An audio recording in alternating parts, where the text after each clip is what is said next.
আসসালামু আলাইকুম। শুরু করছি মায়াবতীর ইচ্ছে প্রথম পর্ব। লিখেছেন ইসরাত জাহান। মেয়ের মাথায় হাত বুলাতে বুলাতে শাহানা পারভীন বলেন, জানিস মা, মেয়েদের জীবনে নির্দিষ্ট কোনো পরিচয় নেই। বিয়ের আগে বাপের ইচ্ছায় নাম চলে, আর বিয়ের পর স্বামীর ইচ্ছাতে নাম চলে। এই সমাজে চলতে গেলে পুরুষ মানুষের নাম ধরে রাখতে হয়, তা না হলে যে মানুষ মূল্য দেয় না। মায়ের কথার বিপরীতে মোহনা বলে, আমার তো বাবা নেই, তাও কেন তার নাম নিয়ে থাকবো? সে তো আমাদের ছেড়ে আরেক বিয়ে করেছে, সুন্দরী মেয়ে পেয়ে আমাদের ছেড়ে দিল, একবারও আমার কথাও ভাবলো না। মেয়ের মুখের দিকে তাকিয়ে চোখের পানি মুছল শাহানা পারভীন। তাদের তালাক হয়েছে, কিন্তু সন্তান তো তার বংশের। এটাই যে নিয়ম, এটাই যে নীতি। সন্তান মায়ের কাছে থাকুক আর বাপের কাছে থাকুক, এটা যায় আসে না। আসল কথা সন্তান কোন বংশের। মোহনা যখন তৃতীয় শ্রেণীতে পড়াশোনা করে, একদিন তার বাবা মোহন সর্দার বউ নিয়ে বাড়িতে ঢোকে। মোহনার মা শাহানা পারভীন যেন অবাক নয়নে চেয়েছিলেন। স্বামীর দিকে নয়, তাকিয়েছিলেন তার আদরের কন্যা মোহনার দিকে। মোহনাও তখন স্কুল থেকে এসে বসেছে মাত্র। শাহানা পারভীন জিজ্ঞাসা করেছিলেন, কেন করলেন এই বিয়েটা আপনি? মেয়ের কথা কি একটিবারের জন্য ভাবলেন না? উত্তরে মোহনার বাবা মোহন সর্দার বলে, একে তো তুমি দেখতে কালো, তার উপর জন্ম দিয়েছ এক কন্যা সন্তান। কি লাভ হবে এই কন্যা দিয়ে আমার? কন্যা সন্তান হয়েছে তো কি হয়েছে? ওর এই মায়াভরা মুখটিকে আপনাকে একটু নরম করতে পারলো না? শোনো মোহনার মা, তোমাকে আমার এমনি তো ভালো লাগতো না। তুমি এই যুগের শিক্ষিত ব্যক্তি বলে বাবা তোমার সাথে আমার বিয়ে দেয়। তাছাড়া তোমার বাবা আমাদের একটু সাহায্য করে, তার প্রতিদান হিসেবে তুমি এই বাড়ির বউ হয়েছ। কিন্তু আমি তো তোমাকে বিয়ে করতে চাইনি। এমনি তো গ্রামের মেয়ে, তার উপর কালো, আবার জন্ম দিয়েছ এক মেয়ে সন্তান, এই সোনালী মোহন সর্দার দ্বিতীয় বউ।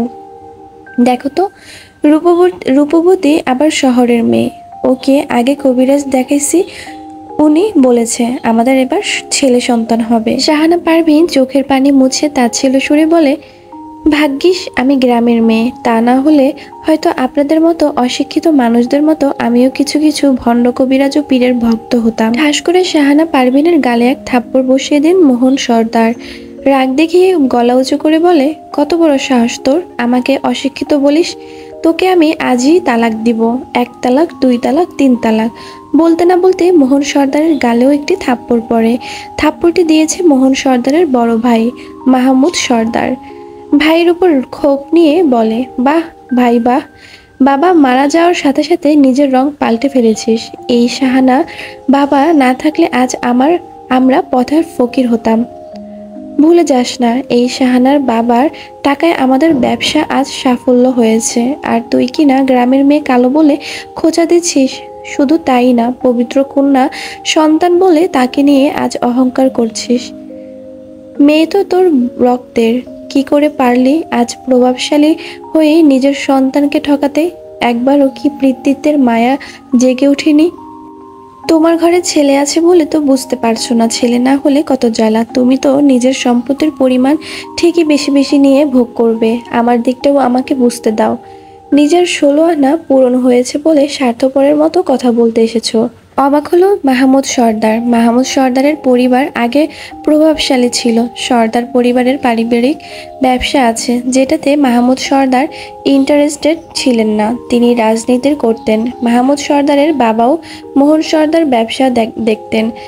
মাঝখানে ব্যবসা বাণিজ্য বিভিন্ন লস হতে থাকে। মাহমুদ সর্দারের বউ মিসেস মালিনী তার পরিবার থেকে অনেক সাহায্য করে, কিন্তু তারপরও সমস্যার সমাধান হয় না। অবশেষে শাহানা পারভীনের বাবা তার ব্যবসার অর্ধেক টাকাও ঢাকার কিছু জমির অংশ মোহন সর্দারের নামে করে দেন। বিনিময়ে ভালো বংশ দেখে শাহানা পারভীনকে বিয়ে দেন। শাহানা পারভীন অনেক বুদ্ধিমতী, নিজের বুদ্ধি দিয়ে স্বামীর ব্যবসার উন্নতি করিয়ে দেন। মাহমুদ সর্দার ছেলে এখন দেশের বাইরে মিসেস মালিনীর ভাইয়ের কাছে থাকে, ওখানে পড়াশোনা করছে। মাহমুদ সর্দার ভাই ভাইয়ে ভেদাভেদ দেখে না, উল্টো বাবা মারা যাওয়াতে ব্যবসা তার নামেই করে দিয়েছে। আজ সেই ভাই তাকে এত বড় কথা শোনালো। মাহমুদ সর্দার সাথে সাথে বলে ওঠে, আমি স্বার্থপর? আর তুই যে মেয়ে বউয়ের কথা না ভেবে আরেক বিয়ে করলি, তাও কি না নিজের স্বার্থের কথা ভেবে? তার কি হবে? নিজের সুখ পেতে আমি এই বিয়ে করেছি, সুন্দরী বউকে না চায়। এরকম কালো গ্রাম্য মেয়ে দিয়ে আমি কি করব? কালো আর গ্রাম্য দেখলি, কিন্তু শিক্ষিত আর উচ্চ বংশ এটা দেখলি না? আজ তুই এই নারীকে 3 তালাক দিয়ে বাঁধন ছাড়া করেছিস। একদিন বুঝবি জীবনে কি কি হারিয়ে ফেলেছিস তুই। এসব নাটক সিনেমার কথা শুনতে আগ্রহী নই বলেই নতুন বউ নিয়ে চলে গেল ঘরে। মাহমুদ সর্দার শাহানা পারভীন মাথায় হাত দিয়ে বলে, বোন আমার, তোমার এই ভাইকে ক্ষমা করে দিও। এই অপদার্থ ভাই তোমার কোনো উপকার করতে পারেনি বলেই কান্না করতে লাগলো। শাহানা পারভীন বিয়ে করে এসে স্বামী ও শাশুড়ির অত্যাচার সহ্য করে থেকেছেন, কিন্তু এই বাড়ির প্রতিটা মানুষ তাকে আপন করে নিয়েছে। মাহমুদ সর্দারও তার বউ মালিনী শাহানা পারভীনকে বোনের মতো করে স্নেহ করতেন। ওই দিন শাহানা পারভীন মোহনাকে নিয়ে চলে আসে নিজের গ্রামে, থাকবেন না আর ওই বাড়িতে। গ্রামে আসার কয়েকদিন পরই তালাকের কাগজ পাঠান মোহন সর্দার। তালাক দেন একে অপরকে। মোহনা সেদিন থেকে মাকে কান্না করতে দেখেছে। বাবার প্রতি জন্ম নিয়েছে তার ঘৃণা। ওই দিনের পর মোহনাকে গ্রামের স্কুলে ভর্তি করানো হয়। মোহনার যাবতীয় খরচা শাহানা পারভীন ও তার বাবা চালান। মোহনার নানুর একটি গার্মেন্টস আছে, ওখানে এখন কাজ করে শাহানা পারভীন। নানুর গড়া গার্মেন্টস এখন মোহনার মা দেখাশোনা করে। এভাবেই 2 বছর চলে যায় মোহনার। আজ মোহনার স্কুলে ফর্ম ফিল আপ করতে হবে 5ম শ্রেণীর পরীক্ষার জন্য। এই 2 বছর Shahana Parveen form fill up করতেন, কিন্তু আজ মোহনা শাহানা পারভীনকে সারপ্রাইজ দিতে চেয়েছিল যে সে বড় হয়েছে, নিজের যোগ্যতার ফর্ম ফিল আপ করেছে। কিন্তু ফর্ম ফিল আপের করতে যে উল্টো স্কুল থেকে নালিশ আসে শাহানা পারভীনের কাছে। স্কুলে যে জানতে পারে নাম লেখা নিয়ে তর্ক হয়েছিল বন্ধু বান্ধবীদের সাথে। শাহানা পারভীনের আইডি কার্ড অনুসারে মোহনা তার নাম শাহানা পারভীন লিখেছেন। বাবার নামের জায়গায় মোহন সর্দার দিতে হয়েছে, আর নিজের নাম দিয়েছিল মোহনা শেখ। মোহনার নানার বাড়ির সবাই শেখ বংশের, তাই ফর্মে মোহনা শেখ দিয়েছিল। এটা বান্ধবীরা মিলে দেখে বলে, সন্তানের বাবার নামের সাথে নাম দিতে হয়। তোমার নাম মোহনা শেখ না, মোহনা সর্দার হবে। আমার নাম মোহনা সর্দার দেব না, আমার বাবা নেই, আমি মায়ের নামেই দিব। বাবা নেই তাহলে বাবার নাম ফর্মে দিয়েছ কেন? চুপ করে থাকে মোহনা। খুব কষ্ট লাগে তার। বাবা বেঁচে আছে তাও কিনা বাবা নেই। যে বাবা তাকে ছেড়ে দিয়েছে তার নাম কি করে সার্টিফিকেটে দিতে হচ্ছে? মোহনার আরেক বন্ধু টিটকারি মেরে বলে, বাবার নামে নিজের নাম রাখবে না, আবার বাবার নামের জায়গা তো ঠিকই তার নামে দিতে হবে। বলেই সবাই হাসাহাসি করে। সহ্য হয় না মোহনার, সাথে সাথে চিল্লেই উঠে সে। ক্লাসে ম্যাম ছিলেন, সবার ফর্ম দেখা নিয়ে ব্যস্ত তিনি। মায়ের চিল্লানি শুনে মায়ের বেঞ্চে এসে জিজ্ঞাসা করে, কি হয়েছে? মোহনার বন্ধু বান্ধবীরা বলে, ম্যাম মোহনা নাম ঠিকভাবে লিখছেন না, আবার আমাদের সাথে চিল্লাচিল্লি করতে থাকে। ম্যাম মোহনার ফর্ম দেখে বলে, মোহনা তুমি এখানে ভুল নাম দিয়েছো। তোমার মা এতদিন এখানে মোহন সর্দার লিখতো। তোমার জন্ম নিবন্ধন সাথে মিল রেখে চলতে হবে, তো সার্টিফিকেট আলাদা হলে তোমার সমস্যা হবে। মোহনা কান্না করে দেয় সেখানে। সে কিছুতেই এই নাম নিয়ে চলবে না। বাবা নেই তাও বাবার নাম ব্যবহার করতে হয়, আবার এখন সেই বাবার টাইটেল কিছুতেই নিবে না, এই বলে কান্না করে দেয়। শাহানা পারভীন এই কথাগুলো শুনে কষ্ট পায়, কিন্তু কিছু না বলে নিজের মতো করে ফর্ম পূরণ করে মোহনাকে নিয়ে বাসায় আসে। তারপর মোহনাকে কোলে নিয়ে এগুলো বোঝাতে লাগেন। মোহনা তারপর থেকে জেদ শুরু করে সে তার নাম তার ইচ্ছাতে রাখবে। অনেক কান্নাকাটির পর শাহানা পারভীন রাজি হলেন মোহনার নাম পাল্টাতে। মোহনার ইচ্ছাতে দেওয়া হলো মোহনার নতুন নাম মেহেরুন জাহান মায়া। পৌরসভায় অনেক দৌড়াদৌড়ি করে মায়ার জন্ম নিবন্ধনের নাম পাল্টাতে হয়, সাথে স্কুলের পেপারগুলো তো আছে। এতে অবশ্য শাহানা পারভীন নিজেও খুশি হয়েছেন। যে লোক তাদের ছেড়ে চলে গেছে তাদের নিয়ে পরিচয় না রাখাই ভালো। এরপর থেকে মায়ের সব জায়গায় থাকে মেহেরুন জাহান মায়া। মায়ের এখন একটাই স্বপ্ন, নিজে প্রতিষ্ঠিত হয়ে তার বাবার সামনে দাঁড়াবে। কালো মাকে নিয়ে অহংকার করবে ওই বাবা নামক বিশ্বাসঘাতকের কাছে। 12 বছর বয়সী মায়া মনে মনে জেদ রেখে মন দিয়ে পড়াশোনা করতে থাকে। নিজেকে এমনভাবে প্রতিষ্ঠিত করতে চায় যাতে মোহন সর্দার বুঝতে পারে যে মেয়েরাও কম না। ছেলের জন্য সে বউ ও মেয়েকে ত্যায্য করেছে। একদিন এই মেয়েকেই সে চাইবে, ভিক্ষা করতে আসবে এই কালো বউয়ের সামনে। এটাই মায়ার ইচ্ছা। 15 বছর পর চারপাশে লোকজনের আজ হইহুল্লোড়। বিভিন্ন ধরনের বাজি ও বাদ্যযন্ত্র বাজানো হচ্ছে পুরো এলাকা জুড়ে। গলিতে গলিতে মানুষ ঢোকঢাল পিটিয়ে মাইকিং করে যাচ্ছে। তাদের খুশির যেন শেষ নেই। প্রত্যেক বছর এই দিনটি তাদের আনন্দের দিন হবেই না বা কেন? আজ যে মিনিস্টার শাহমীর রাজের জন্মদিন। সর্দার বাড়ির বড় ছেলে শাহমীর রাজ মাহমুদ সর্দারের একমাত্র বড় ছেলে। দীর্ঘ 15 বছর বিদেশে পড়াশোনা করার পর দেশে এসে রাজনীতিতে যোগ দেয়। মাহমুদ সর্দারের স্ত্রী মালিনীর ছেলেকে তার নিজের ভাইয়ের সাথে বিদেশে পাঠিয়ে দিয়েছিলেন। শাহমীর রাজের যখন 13 বছর বয়স তখন সে মামার সাথে চলে যায় লন্ডনে। তখন অবশ্য মায়ার বয়স মাত্র 2 ছিল। এই জন্য মায়া ও রাজ দুজন দুজনকে কেউ কাউকে চিনে না। রাজার নানা ভাই নেতা ছিলেন, সেই গল্পগুলো মামার থেকে শুনে তারও এক আলাদা নেশা লেগে যায়।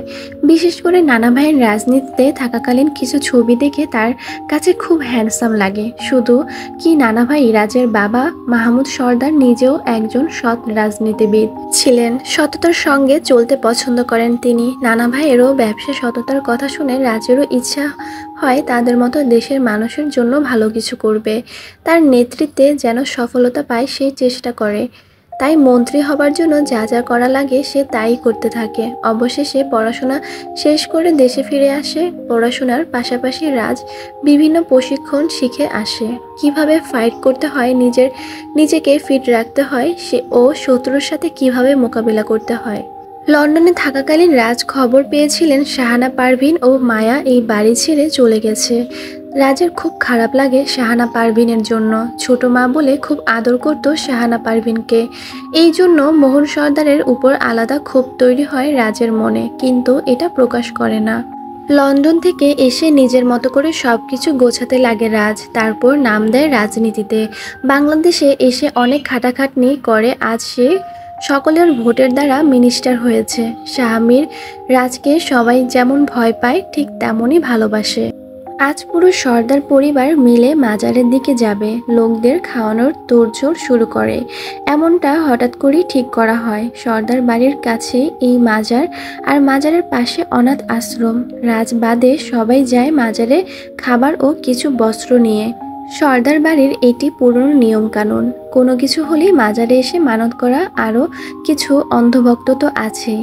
কিন্তু মাহমুদ সর্দার এগুলো মানেন না। তার মতে সততা ও নিষ্ঠা নিয়ে ইসলামিক মন মানসিকতা আসল, কিন্তু বউ ও পরিবারের জন্য তাকেও আসতে হয়। মাহমুদ সর্দার ও মিসেস মালিনীর 3 সন্তান, শাহমীর রাজ ও 2 যমজ মেয়ে, হিয়া সর্দার ও দিয়া সর্দার। সন্তানগুলো মন মানসিকতার দিক থেকে মাহমুদ সর্দারের মতো হয়েছে। মোহন সর্দার ও মিসেস সোনালীর 2 সন্তান, ছেলে রুদ্র ও মেয়ে মিলি। এরা 4 জনই একরকম সৌন্দর্যের প্রতি নিয়ে পড়ে থাকে ও নিজের দাপট দেখিয়ে চলে। কেউ কারো থেকে কম নয়। তবে রুদ্র ও মিলি এই মাজারে ইন্টারেস্টেড নয়। তারা তো সারাদিন ডিজে পার্টি ও ফ্রেন্ড সার্কেল নিয়ে ব্যস্ত থাকে। মাজারে আসার ইচ্ছেটা মিসেস মালিনীর। মাহমুদ সর্দারের মা পীর ভক্ত ছিলেন। তিনিও শ্বশুর শাশুড়ির থেকে এসবের ভক্ত হয়েছিলেন। তারপর তিনি মিসেস মালিনীকে এগুলো শেখান। পরপর এভাবে চলার জন্য তাদের মনে এখন মাজারের প্রতি আলাদা টান এসে গেছে। আগেরকার মানুষ এগুলোই বেশি বিশ্বাস করতেন। মোহন সর্দার ও মিসেস সোনালী তো পারলে মাজারেই তাদের একটি বাংলো বাড়ি করে রাখেন। এতটা ভক্ত তারা। এদের ইচ্ছা হয়েছে রাজের জন্মদিনে মাজারে এসে দান করবে ও মানত করবে, যাতে সবাই সুখে শান্তিতে থাকতে পারে। অবশেষে রাজবাদে বাড়ির সবাই মিলে হাজির হয় মাজারে। রাজ আছে নিজের কর্মে। মাজারে এসে সবাই দেখতে পায় রাস্তাটি ফুল দিয়ে খুব সুন্দর করে সাজানো। তার পাশে দিয়ে বসে আছে কিছু পথ শিশু। তাদের সামনে দেওয়া হচ্ছে অন টাইম প্লেট ও গ্লাস। তাদের মুখে ঝুলছে হাসির ঝলক। মাহমুদ সর্দার খুশি হন। তিনি মনে করেন রুদ্র এই কাজ করেছে। কিন্তু মোহন সর্দার নাট ছিটকায়, বলে, হোয়াট ননসেন্স, এগুলো এখানে কেন? আসলে এখানে যেসব পথ শিশু তাদের বেশিরভাগ বাচ্চাদের কাপড় চোপড় ছেঁড়া তো ছিলই, সাথে ছিল গায়ের ঘাস কাটা দাগ, শীতকালে ফেটে যাওয়া পায়ের গোড়ালি ও ঠোঁট, নাক দিয়ে বের হওয়া সর্দি মুছতে থাকে নিজস্ব ছোট কাপড় দিয়ে। অনেকের হাত কাটা, আবার অনেকের হাত নেই, পা দিয়ে প্লেট নাড়াচাড়া করছে। মাহমুদ সর্দার, মিসেস মালিনী ও হিয়াদিয়া বাদে বাকি সবার কাছে ঘৃণা লাগে। মোহন সর্দারের তিক্ত অনুভূতি দেখে মাহমুদ সর্দার বলে, এমন করছিস কেন ভাই? আমাদের রুদ্র তো খুব মহৎ কাজ করেছে, তোদের মানত পূরণ হবে, আবার এখানে কিছু পথ শিশুদের খাওয়ানো হবে। মাহমুদ সর্দারের কথা শুনে অবাক ও ক্ষিপ্ত নয়নে রুদ্রের দিকে তাকালেন মোহন সর্দার। সাথে সাথে রুদ্র বলে ওঠে, কি বলছো এসব বড় আব্বু? আমি কাউকে এখানে আসতে বলিনি। আমি তো আরও কল করে বলেছি আমরা 5 মিনিটে এখানে আসব, সব কিছু যেন নিট অ্যান্ড ক্লিন থাকে, ভিড় যে আছে সব যেন তাড়িয়ে দেওয়া হয়। সিকিউরিটি পাঠানো হয়েছিল তো। ছেলেকে রাগ দেখিয়ে মোহন সর্দার বলে, তোমার সিকিউরিটিগুলো তোমার মতোই অকর্মা। কোথায় এখন তারা? যাও তাড়াতাড়ি মাজারে কর্মীর সাথে কথা বলো, এদের দূর করতে হবে। বাবার আদেশ পেয়ে রুদ্র কথা বলতে যায় মাজার কর্মীর সাথে। মাহমুদ সর্দার বাধা দিতে চায়, কিন্তু পরিবারের জন্য চুপ থাকে। রুদ্র মাজার কর্মীকে বলে, এখানে এরা কেন? আমি তো ফোন দিয়ে বলেছিলাম পুরো মাজার ফাঁকা করতে। সর্দার বাড়ির লোকজন আসবে, মিনিস্টার শাহমীর রাজের পরিবার আসবে, জেনেও এখানে এই অবস্থা কেন? মাজারের কর্মী ভয় পেয়ে যায়। সরকার কর্তৃক ভাবে এখানে তার কাজ করতে হয়। এখন শাহমীর রাজ হলেন একজন মন্ত্রী, যে সরকারের অধীনে আছেন। ভয়তে কেঁপে কেঁপে মজার কর্মী বলে, আসলে এই ঢাকা শহরে নামকরা ব্যবসায়ীর আজ 3 নম্বর ফ্যাক্টরির উদ্বোধন। এর সাথে তিনি ঢাকায় অনেক বড় বাড়ি করছেন। তার একটা ইচ্ছা, মিলাদ দেওয়ার সময় পথ শিশুদের খাওয়ানো। উনি প্রায় এসে কবর জিয়ারত করে যান। খুব প্রভাবশালী তিনিও। অনেক আগে থেকে কন্টাক্ট করে রেখেছিল এখানে আসবে আজকের দিনে। আপনারা তো হঠাৎ করে কল দিয়েই চলে এসেছেন, তাকেও আমি কল দিয়েছি, আসছে খুব তাড়াতাড়ি। রুদ্র তেজ দেখিয়ে বলে, আগে বলিনি তো কি হয়েছে, আজকে তো বলেছি। আর আমরা কারা জানো তো? স্বামীর রাজ্যে এখন বর্তমান মিনিস্টার, তার পরিবারের লোকজন আমরা। কিন্তু আপনারা আসার কিছুক্ষণ আগে আমাদের ফোন দিয়ে বলেছিলেন, তাও আবার নিজেদের মত করে বলে ফোন কেটে দেন। ঘামতে ঘামতে বলে লোকটি। মাহমুদ সর্দার তাকান ভাইয়ের ছেলের দিকে। ছেলেটা ভাইয়ের মতো ঘাড়তেরা, মন মানসিকতা একদম নিম্নমানের। কাউকে সম্মান দেওয়া ও বা ভালোবাসা এসবে তারা নেই। কিসে লাভ হবে এটাই দেখে। এত বেশি বুঝতে যেয়ে পস্তাতে হচ্ছে এখন। মান সম্মানের ভয়তে চুপ থাকেন মাহমুদ সর্দার। হঠাৎ মিলি বলে ওঠে, ওয়েট ব্রো, আমি রাজ ভাইকে কল দিচ্ছি। বলি কল দে রাজকে। রাজের সাথে কথা বলা শেষ করে মিলি। রুদ্র বলে, বিগ ব্রো আসুক, এদের প্রত্যেককে আজ মজা দেখাবো, সে যত বড়ই ব্যবসায়ী হোক না কেন। রুদ্রর কথা শেষ হওয়ার সাথে সাথে পিছন থেকে কেউ বলে ওঠে, আমি কখনো হার মানতে শিখিনি। নিজের ইচ্ছা ও সৎ সাহস নিয়ে এগিয়ে গিয়েছি এবং সব সময় এগিয়ে যাব। সফট নারী ভয়েস শুনতে পেয়ে সবাই মিলে পিছনে তাকায়। দেখে নীল রঙের গাউন পরিহিত এক মায়াবী মেয়ে, মাথায় ওড়না, চোখে সানগ্লাস, ঠোঁটে মিষ্টি হাসি। মেয়েটির পিছনে রয়েছে একাধিক দেহরক্ষী। মেয়েটি আর কেউ না, মেহরুন জাহান মায়া। মায়া এগিয়ে এসে সর্দার বাড়ির লোকদের সামনে সানগ্লাসের ভেতর থেকে দেখতে থাকে নিজের বাবাকে। কি সুন্দর বউ সন্তানদের নিয়ে একসাথে আছে, কিন্তু এই সুখ তো থাকবে না বেশি দিন। করুক আপাতত সুখ। চোখ সরালো বাবার দিক থেকে। মাহমুদ সর্দারের দিকে তাকিয়ে বলে, আসসালামু আলাইকুম, আমি মেহরুন। পুরো নাম মেহরুন জাহান মায়া। বলেই হাত বাড়িয়ে দেয় মায়া। মায়ের সাথে হাত মিলিয়ে মাহমুদ সর্দার বলে, আমি মাহমুদ সর্দার। আসলে আমার ছেলের আজ জন্মদিন, তাই আমার স্ত্রীর ইচ্ছা ছেলের জন্য মানত করা। এজন্য পুরো পরিবার সহ এসেছি। আমরা আগে থেকে না জানিয়ে এসেছি। হঠাৎ এসে এই অবস্থা দেখে ও একটু রেগে যায়। রুদ্র ও মিলিকে দেখিয়ে বলে। স্মিত হেসে মায়া বলে, নো প্রবলেম আঙ্কেল, বাচ্চা মানুষ তো, তাই একটু হাইপার হয়েছে, এগুলো ব্যাপার না। রুদ্র ও মিলি রেগে যায় নিজেদের বাচ্চা বলার জন্য, কিন্তু মাহমুদ সর্দার এই মেয়েকে সহানুভূতি দেখাচ্ছে, তাই তারা কিছু বলে না। মায়া আবার বলে ওঠে, আপনারা আপনাদের মতো নিজেদের কাজ করতে থাকুন, আমি আমার মতো নিজের কাজ করি। মাহমুদ সর্দার মায়াকে বলেন, আচ্ছা ঠিক আছে। তারপর সবাইকে কবর জিয়ারত ও মানত করতে যেতে বলেন। সবাই চলে যায় নিজেদের কাজে। মাহমুদ সর্দার আবার বলে ওঠে, তোমার বাড়ির জন্য মিলাদ দিচ্ছ শুনলাম, তা তোমার বাবা মা কোথায়? মন খারাপ হয়ে যায় মায়ার, মুখ শুকনো করেই বলে, মা বাবা আপাতত ঢাকার বাইরে আছেন, দাদু বাড়িতে থাকেন তারা। আমি আমার মতো উন্নতি করার চেষ্টা আছি। বাহ, নিজের সফলতা অর্জন করে আজ বাড়ি বানিয়েছো। তা কি করো তুমি? আমি ফ্যাশন ডিজাইনার নিয়ে পড়াশোনা শেষ করে এখন নিজে ফ্যাশন হাউজের সিইও হয়েছি। জীবনে অনেক সফলতা অর্জন করতে পেরেছো, তোমার চলাফেরা ও কথার ধরনে বোঝা যাচ্ছে। সবে তো সফলতা শুরু, সফলতার পূরণ করতে এখনো অনেক কিছু করতে হবে বলেই বাঁকা হাসি দিল মায়া। বাচ্চাদের সবার খাওয়া দাওয়া শেষ। মায়া এবার সবাইকে শীতের কম্বল ও সোয়েটার উপহার দেয়। এগুলো সবাই মায়ের ফ্যাক্টরি থেকে বানানো। তারপর কবর জিয়ারত করে মায়া। কবর জিয়ারত করে মায়া চলে যেতে নেয়। এমন মাজারের কর্মী মায়াকে বলে, শুধু কবর জিয়ারত করলেন, কোনো কিছু মানত করবেন না? এই মুহূর্তে আপনাকে খুন করার মানত করতে চাই, পূরণ হবে কি আমার এই মানত? ভয় পেয়ে যায় মাজারের কর্মী। মায়ায় এই কথাটা শুনতে পায় রাজ। মিলির ফোন পেয়ে ছুটে আসে রাজ। এখানে এসে মায়ের মুখে এমন কথা শুনে তাকায় মায়ের দিকে। মায়ার মুখের দিকে তাকিয়ে থাকে অনেকক্ষণ। এই চেহারায় এক আলাদা মায়া লেগে আছে। মায়া আবার বলে ওঠে, যেখানে গোটা গোটা অক্ষরে লেখা আছে যেমন কর্ম তেমন ফল, সেখানে আমি মানত কেন করতে যাব? একজন মৃত ব্যক্তির কবরে জিয়ারত করে তার ভালো চাওয়া যায়, কিন্তু মৃত ব্যক্তিকে যে কিনা নিজেই আল্লাহর কাছে তার কাজকর্মের হিসাব দিবেন, তার কি সময় আছে আমার মনের কামনা পূর্ণ করার? এতটুকু বলে সানগ্লাস চোখে মোহন সর্দারের দিকে তাকায় মায়া। দেখছে কি সুন্দর সারিবদ্ধভাবে তারা পীরের কবরের পাশে দাঁড়িয়ে মনোযোগ সহকারে মানত করছে। মায়া একটু গলা উঁচিয়ে ইচ্ছে করে বলে, কি লাভ এখানে মানত করে? এই দান বক্সটি কিছু টাকা পয়সা ফেলে রাতের আধারে তো দান বাক্স থেকে পীর বাবা এসে টাকা নিবে না। কে নিবে সেটা নিশ্চয়ই আপনাকে খোলসা করে বলতে হবে না। আমার কাছে আমার লাভ লস জিনিসটা আগে, আমি নিজের স্বার্থ নিয়ে চলি। এই যেমন এখন কিছু অনাথ বাচ্চাদের খাওয়ালাম, এখন তারা আমাকে দোয়া করবে আমি আরও বড় লোক হব।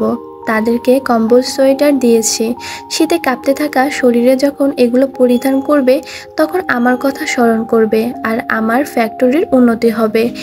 যেখানে এতগুলো মানুষের থেকে লাভবান হচ্ছি, সেখানে কেন আমি মৃত ব্যক্তির কাছে হাত পেতে ভিক্ষা নামক মানত করব? আমি তো বেনিফিট পাচ্ছি। মায়ার কথাতে মোহন সর্দার তাকায় মায়ার দিকে। এতগুলো বছর পর মেয়েকে দেখেও চিনতে পারলেন না তিনি। মোহন সর্দার ভ্রু কুঁচকে তাকিয়ে আছেন তার দিকে। মাহমুদ সর্দার মিটমিটিয়ে হাসতে থাকেন। রাজ সে তো মায়ের কথা কি শুনবে, মায়ের দিকে এক দৃষ্টিতে তাকিয়ে আছে। মায়ার মোহে পড়েছে রাজ। মোহন সর্দারের দিকে তাকিয়ে হালকা হাসি দিয়ে বেরিয়ে যেতে থাকে মায়া। মায়ের কথা বলার সময় ঠোঁট নাড়ানোর ভঙ্গিটা ছিল ভিন্ন। এখনও মায়ের দিকে এক দৃষ্টিতে তাকিয়ে আছে রাজ। মায়া বের হওয়ার সময় রাজকে ক্রস করতে যায়। ঠিক সেই সময় মায়ের কানে ভাসে রাজের বলা কথা, মায়াবতী। মায়াবতী ডাকটি শুনে মায়া তাকায় রাজের দিকে। সানগ্লাসের ভিতর থেকে রাজের চোখের দিকে তাকিয়ে আবার চলে যায় ওই জায়গা থেকে। ছোটখাটো ক্রাশ খেয়েছে রাজ এই মায়ার উপর। গাড়িতে বসে আয়নার দিকে নিজের পরখ করে মায়া, তারপর আবার তাকায় পুরো সর্দার পরিবারের দিকে। রাজবাদে সবাইকে দেখতে থাকে। রাজ যে তাদের থেকে দূরে দাঁড়িয়ে সবাইকে দেখে মায়া নিজেকে নিজে বলে ওঠে, যত খুশি আনন্দ করে নাও, আমিও দেখতে থাকি এই আনন্দ। আস্তে আস্তে শেষ হয়ে যাবে তোমাদের আনন্দ। মায়া এসেছে তোমাদের হাসি খুশি জীবন নষ্ট করে দিতে বলেই গাড়ি স্টার্ট দেয়। মায়া এখন 27 বছরের সফল ব্যবসায়ী। নিজেদের গার্মেন্টস ফ্যাক্টরিকেই এখন সে আরও বড় উন্নতি করেছে। ফ্যাশন ডিজাইন নিয়ে পড়াশোনা করেছে মায়া, তার সাথে দেখেছে নিজেদের ব্যবসা বাণিজ্য। এখন মায়ার 3টি ফ্যাশন হাউজ আছে, যার সিএ মায়া নিজেই। মায়ের গার্মেন্টস ফ্যাশন হাউজের নাম মায়া ট্রেডিশনাল ফ্যাশন হাউজ।